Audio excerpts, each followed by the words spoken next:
This is a new era for fighting Marines. Yesterday's large conventional operations against massed forces are being replaced by tactics directed against enemies who don't wear uniforms, who buy their weapons over the internet, and who are setting up in the hardest battlefield of all, the asymmetrical threat in the city. Project Metropolis of the Marine Corps Warfighting Lab is aggressively developing new training methods and capabilities to enhance our intelligence, communications, mobility, logistics, and fire support systems for urban warfare. Project Metropolis is conducting a series of experiments in the urban environment to get the street smarts we need to beat the enemy on their own turf. But as valuable as these experiments are, they do not include live fire events, scenarios that would quickly demonstrate that concealment does not equal cover. Researchers at the Naval Surface Warfare Center, Dahlgren, Virginia, under direction of Project Metropolis of the Marine Corps Warfighting Lab, recently conducted a series of live fire tests to demonstrate the effects of a variety of current weapon systems against typical structures found in the urban environment. A roofless 16 by 16 foot 3-room structure with standard 2x4 studded half-inch sheetrock interior walls and half-inch plywood exterior walls served as the laboratory.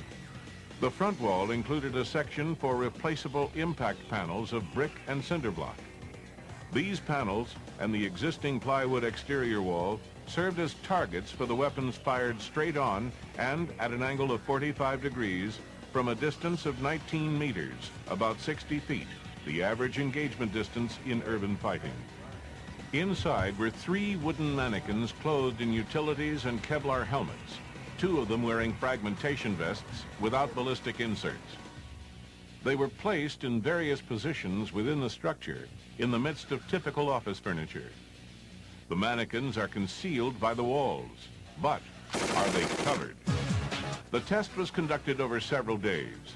The weapons included an M9 pistol, 12-gauge shotgun,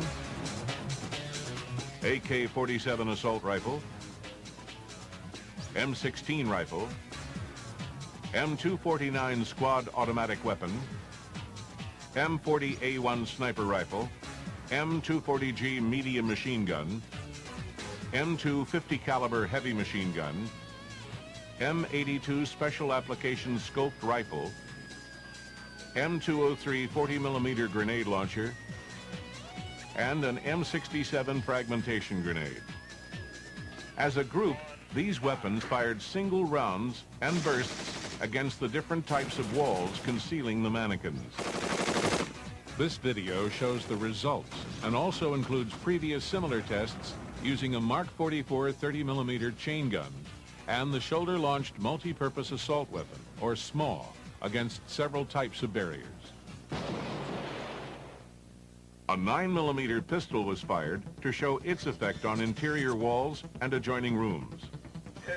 A 3-round burst shot through an open door, went through an interior sheetrock wall at a 45-degree angle, passed through a mannequin without fragmentation vest, and lodged in a metal desk organizer. Even at a 45-degree angle, burst of AK-47 rounds penetrated the brick exterior wall from an angle of 45 degrees, again throwing up a spray of dangerous fragments as they embedded themselves in the rear wall of the first room. The AK-47 easily penetrated plywood, cinder block, and brick exteriors at 0 and 45 degrees. The rounds generated secondary brick and block missiles as they entered and, in many cases, passed through the test structure. An M16 rifle was tested against the 3 building facades. A single M16 round, fired from straight on, passed through the plywood exterior wall, through a metal bookcase, through a mannequin with its fragmentation vest, and through an interior wall into a second room where it lodged in the rear wall. A burst of M16 rounds went through the plywood exterior, a mannequin with fragmentation vest, and penetrated into the rear second room, where they went through a metal cabinet and into a mannequin without fragmentation vest. As they exited the mannequin, the rounds dispersed into a 5-foot area in the rear wall of the second room. Three 3-round bursts from the M16 fired directly at the cinder block wall penetrated the blocks but did not enter the room beyond. A burst of M16 fire penetrated the brick wall from straight on, generating a spray of secondary projectiles before lodging in the rear wall of the front room. A single M16 round, fired from an angle of 45 degrees, penetrated the plywood exterior, passed through a mannequin and its fragmentation vest, and entered the second room, where it passed through a second mannequin without a vest and lodged in the wall of the second room. A burst of M16 rounds from 45 degrees penetrated the plywood wall, went through the mannequin with a fragmentation vest, and penetrated into the second room. A burst of M16 fire directed against the cinder block exterior wall from 45 degrees was unable to penetrate the wall. And a burst of M16 rounds from 45 degrees was also unable to penetrate the brick exterior wall.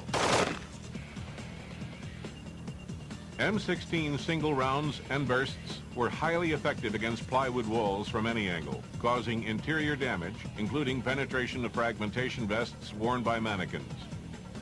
An M16 burst penetrated the brick wall from straight on, but not from 45 degrees. Bursts were unable to penetrate cinder block from any angle, but it is expected that repeated impacts in the same location would eat through the block. The M249 squad automatic weapon was tested against the structure. The M249 squad automatic weapon was tested against the structure. A burst of M249 rounds fired from straight on penetrated the plywood exterior wall. After passing through the bookcase and the mannequin's fragmentation vest, the rounds lodged in the rear wall of the first room. One round bounced off a helmet near the point of entry. An M249 burst fired straight at the cinder block wall, penetrated the wall, and kicked up a spray of secondary projectiles. The rounds passed through the mannequin and its fragmentation vest before lodging in the rear wall of the first room. Next, an M249 burst was fired directly at the brick wall. A few rounds penetrated the wall, breaking off secondary brick missiles that lodged in the rear wall of the front room, along with the rounds. Serious or possibly lethal wounds could occur if personnel were in the line of fire. 3, 2, 1. When the angle was shifted to 45 degrees, a burst of M249 fire easily penetrated the plywood exterior wall.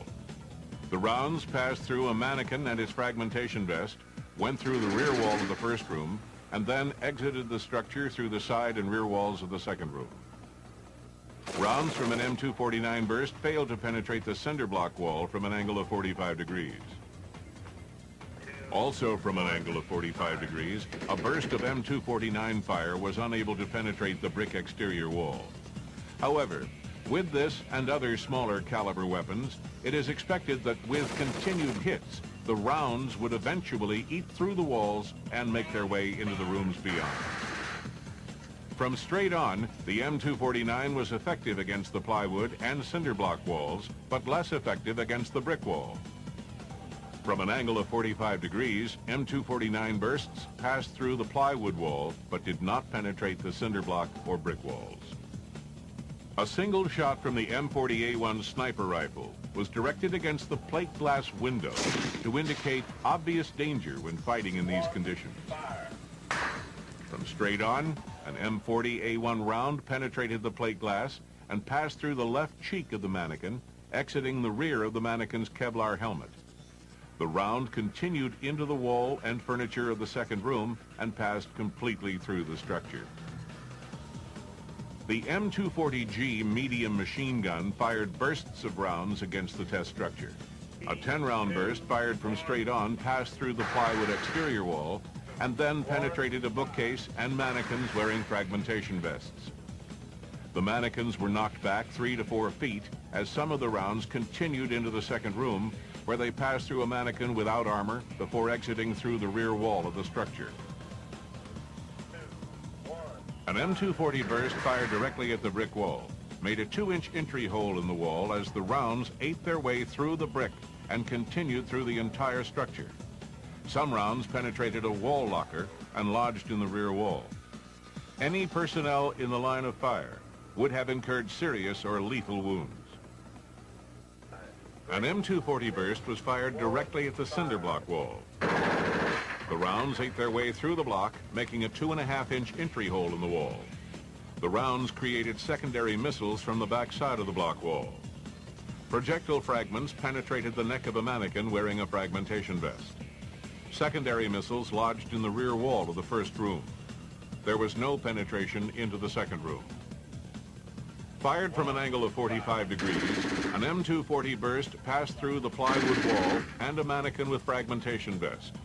The rounds continued into the second room, where they exited the structure with a large dispersion pattern. Rounds from the M240 fired at the cinder block wall from 45 degrees passed through the exterior and interior walls to exit at the rear of the structure. Not all rounds of an M240 burst fired from 45 degrees were able to penetrate the brick exterior. One that did passed through a mannequin with a vest and continued into the second room, where it went through a desk organizer before exiting the structure through a rear wall. Bursts of M240 medium machine gun fire were able to penetrate all exterior walls and cause damage within the test structure. At a firing angle of 45 degrees, the brick exterior wall offered some resistance to penetration. The M2HB 50 caliber heavy machine gun was fired directly against the cinder block and brick walls. At 0 degrees, an M2HB burst went straight through the cinder block wall and everything beyond, leaving large holes in all the walls and causing severe damage to any object in its path. Another burst of M2HB rounds produced large holes in the brick wall, showering fragments into the first room. Projectile holes in the rear wall of the room indicated that the rounds were tumbling after penetrating the brick wall. The rounds continued through the entire structure, leaving large holes in the walls. At 45 degrees, an M2HB burst penetrated the block wall with similar results. The rounds passed through the first room, showering it with fragments. They went through the back two rooms, passing through anything in their path, leaving large holes in the walls and furniture before exiting the structure. A burst of M2HB rounds penetrated the brick wall, went through a mannequin with fragmentation vest, and showered fragments into the first room. The rounds and fragments passed through the second room, creating a large dispersion before exiting the rear wall of the structure. Bursts of M2HB 50 caliber fire at 0 and 45 degrees blasted through both brick and block facades and continued through the entire structure, leaving heavy damage in its wake. An M82 50 caliber special application scope rifle was also tested. A single round from the M82 fired directly at the plywood wall penetrated the wall and passed through a mannequin without fragmentation vest. The round ripped through the torso of the mannequin before exiting the rear of the structure. The fragmentation vest would have had little effect on the results due to the terminal effect of the projectile. The M203 40mm grenade launcher using an M433 high explosive dual-purpose HEDP round was tested with direct shots against the three types of walls. An M203 round struck the plywood wall 4 feet from the bottom and created a 10 to 14-inch hole at the point of contact. Secondary fragments entered the front room. A single fragment, believed to be the small shape charge jet at the front of the fuse, passed through the entire structure. An M203 round penetrated the cinder block wall about 3 feet from the base. The shape charge jet passed through the first room, entered the second room where it lodged in a metal desk. No secondary missiles were observed entering the room. The shape-charged jet in an M203 round penetrated the brick wall about 4 feet from the base, sending many secondary missiles into the front room. Fragments embedded themselves in the rear wall of the room. The M203, using M433 high-explosive dual-purpose HEDP rounds, penetrated all three facades.